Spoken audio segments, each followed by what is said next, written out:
ಕಲ್ಲನಾಗರ ಕಂಡರೆ ಹಾಲನೆರೆ ಎಂಬರು, ದಿಟದ ನಾಗರ ಕಂಡರೆ ಕೊಲ್ಲೆಂಬರಯ್ಯ.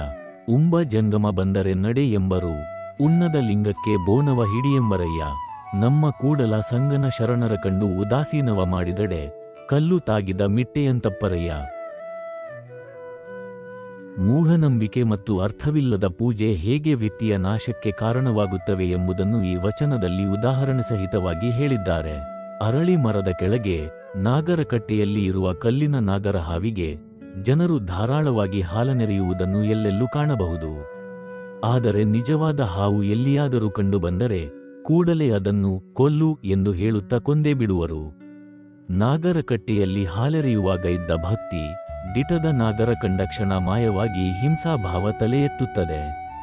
ಇಲ್ಲಿ ಒಂದೇ ವ್ಯಕ್ತಿಯ ಈ ಕ್ರಿಯೆಗಳಿಗೆ ಅರ್ಥಾರ್ಥ ಸಂಬಂಧವಿರುವುದಿಲ್ಲ. ಇಂತಹ ನಡತೆಗೆ ಯಾವ ಬೆಲೆ ಇದ್ದೀತು? ದಯವೇ ಬೇಕು ಸಕಲ ಪ್ರಾಣಿಗಳಲ್ಲಿಯೂ ಎಂಬುದನ್ನು ಒಣ ಮಾತಿನಲ್ಲಿ ಹೇಳಿ ಕ್ರಿಯೆಯಲ್ಲಿ ಮರೆತರೆ ಹೇಗೆ? ಇದೇ ರೀತಿ ತಮ್ಮನ್ನು ಭಕ್ತರೆಂದು ತೋರಿಸಿಕೊಳ್ಳುವವರು ಲಿಂಗ ಪೂಜೆಯಲ್ಲಿ ನಿರತರಾಗಿರುತ್ತಾರೆ. ಪೂಜೆಯ ಭಾಗವಾಗಿ ಅನ್ನವನ್ನು ಎಂದು ಉಣ್ಣದ ಲಿಂಗಕ್ಕೆ ಅಪಾರವಾದ ಭಕ್ತಿಯಿಂದ ಎಡೆಮಾಡುತ್ತಾರೆ. ಆದರೆ ಬಡವರು ಬಂದು ಒಂದು ತುತ್ತು ಕೂಳು ಕೇಳಿದರೆ ಅವರನ್ನು ನಿಷ್ಠುರವಾಗಿ ಬೈದು ಕಳಿಸುತ್ತಾರೆ. ಉಣ್ಣುವ ಜಂಗಮನು ಹಸಿದು ಮನೆ ಬಾಗಿಲಿಗೆ ಬಂದರೆ ಆತನನ್ನು ನಡೆ ಎಂದು ಹಿಂದಕ್ಕೆ ಕಳಿಸಿಬಿಡುತ್ತಾರೆ. ಹಸಿದವರಿಗೆ ಅನ್ನ ನೀಡದಿರುವುದು ಧರ್ಮವೇ? ಇಂತಹ ದಯೆಯಿಲ್ಲದ ನಡತೆಯಿಂದ ಏನು ಪ್ರಯೋಜನ? ಉಣ್ಣದ ಲಿಂಗಕ್ಕೆ ನೈವೇದ್ಯ ಮಾಡುವುದರಿಂದ ಏನು ಸಾಧಿಸಿದಂತಾಗುತ್ತದೆ? ಇದು ಎಂತಹ ನಡತೆ? ನೈವೇದ್ಯವೆಂದರೆ ಸಾಂಕೇತಿಕವಾಗಿ ತನ್ನ ತನು ಮನ ಧನವನ್ನು ಲಿಂಗಕ್ಕೆ ಅರ್ಪಿಸುವುದು. ಮನೆಗೆ ಬಂದ ಹಸಿದವರನ್ನು ಅವರು ಕೂಡ ದೇವರ ಸ್ವರೂಪವೇ ಎಂದು ತಿಳಿಯದೆ ಅವರನ್ನು ತಣಿಸದಿದ್ದರೆ ಆ ಪೂಜೆಗೆ ಏನು ಅರ್ಥ? ಜಂಗಮ ರೂಪವೇ ಲಿಂಗವೆಂದು ತಿಳಿಯದವನ ಭಕ್ತಿಯೇತರ ಭಕ್ತಿ ಎಂದು ಕೇಳುತ್ತಾರೆ ಬಸವಣ್ಣನವರು. ಜಂಗಮ ಎಂದರೆ ಯಾರು?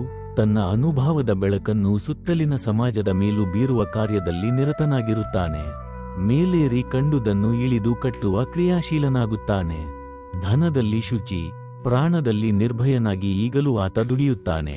ಆದರೆ ಆ ದುಡಿಮೆ ತನಗಾಗಿಯಲ್ಲ, ಜಗತ್ತಿಗಾಗಿ, ಜನತೆಯ ಒಳಿತಿಗಾಗಿ, ಲೋಕಸಂಗ್ರಹಕ್ಕಾಗಿ. ಜ್ಞಾನ ಮತ್ತು ಕ್ರಿಯೆ ಇವುಗಳ ಪರಸ್ಪರ ಸಂಬಂಧದ ರಹಸ್ಯವನ್ನು ಶರಣ ಮನಗಂಡು ಅದನ್ನು ನಿತ್ಯ ಜೀವನದಲ್ಲಿ ಅನುಷ್ಠಾನಕ್ಕೆ ತಂದು ಸಾಮಾಜಿಕ ಜೀವನವನ್ನು ಹಸನುಗೊಳಿಸುವ ಭವರೋಗ ವೈದ್ಯನಾಗುತ್ತಾನೆ. ಇಂತಹ ಜಂಗಮನನ್ನು ಗುರುತಿಸದೇ ಇರುವುದು ಮಹಾತಪ್ಪು.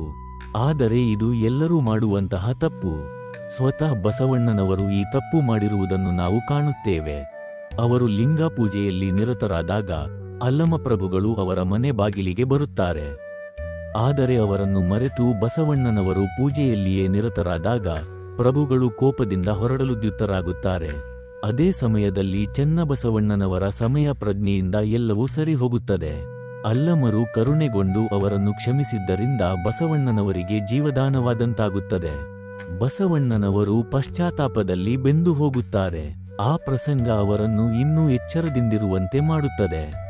ಶರಣರನ್ನು ಕಂಡು ಉದಾಸೀನ ಮಾಡಿದರೆ ನಷ್ಟವಾಗುವುದು ಭಕ್ತರಿಗೆ ಹೊರತು ಶರಣರಿಗಲ್ಲ. ಶರಣರು ಲೌಕಿಕವಾದ ಯಾವ ಪ್ರಭಾವಕ್ಕೂ ಒಳಗಾಗುವುದಿಲ್ಲ. ಭಕ್ತರಾಗಲಿ ಯಾರೇ ಆಗಲಿ ಅವರನ್ನು ಕುರಿತು ಉದಾಸೀನ ಮಾಡಿದರೆ ಅವರಿಗೆ ಏನೂ ಆಗುವುದಿಲ್ಲ. ಅವರು ಕಲ್ಲಿನಂತೆ ದೃಢವಾದವರು. ಆದರೆ ಇತರರು ಮಣ್ಣಿನ ಹೆಂಟೆಯಂತೆ ಗಟ್ಟಿತನವಿಲ್ಲದವರು. ಮಣ್ಣಿನ ಹೆಂಟೆ ಗಟ್ಟಿಯಾದ ಕಲ್ಲಿಗೆ ತಾಕಿದರೆ ಒಡೆದು ಚೂರಾಗುತ್ತದೆ. ಅದು ತನ್ನ ಇದ್ದಬದ್ದ ಗಟ್ಟಿತನವನ್ನು ಕಳೆದುಕೊಳ್ಳುತ್ತದೆ. ಕಲ್ಲಿಗೆ ಏನೂ ಆಗುವುದಿಲ್ಲ. ಅದೇ ರೀತಿಯಾಗಿ ಪರಿಪೂರ್ಣರಾದ ವ್ಯಕ್ತಿತ್ವವುಳ್ಳ ಶರಣರಿಗೆ ಯಾರಿಂದಲೂ ಯಾವ ರೀತಿಯ ಊನವೂ ಆಗುವುದಿಲ್ಲ. ಅವರು ಯಾರ ಪ್ರಭಾವಕ್ಕೂ ಒಳಗಾಗುವುದಿಲ್ಲ. ಆದರೆ ಅವರನ್ನು ಉದಾಸೀನ ಮಾಡಿದ ತೋರಿಕೆಯ ಭಕ್ತರು ಚೂರಾಗಿ ಹೋಗುತ್ತಾರೆ. ಶರಣರ ದೃಢತೆಯ ಮುಂದೆ ಕಪಟ ಭಕ್ತರು ತಮ್ಮ ಬೆಲೆಯನ್ನು ಕಳೆದುಕೊಳ್ಳುತ್ತಾರೆ. ಹೀಗಾಗಿ ಹಾನಿ ಅವರಿಗೆ ಹೊರತು ಶರಣರಿಗಲ್ಲ. ಇಂತಹ ಟೊಳ್ಳುತನದ ಭಕ್ತರು ಕಲ್ಲು ತಾಗಿದ ಮಿಟ್ಟೆಯಂತಾಗುತ್ತಾರೆ ಎನ್ನುತ್ತಾರೆ ಬಸವಣ್ಣನವರು.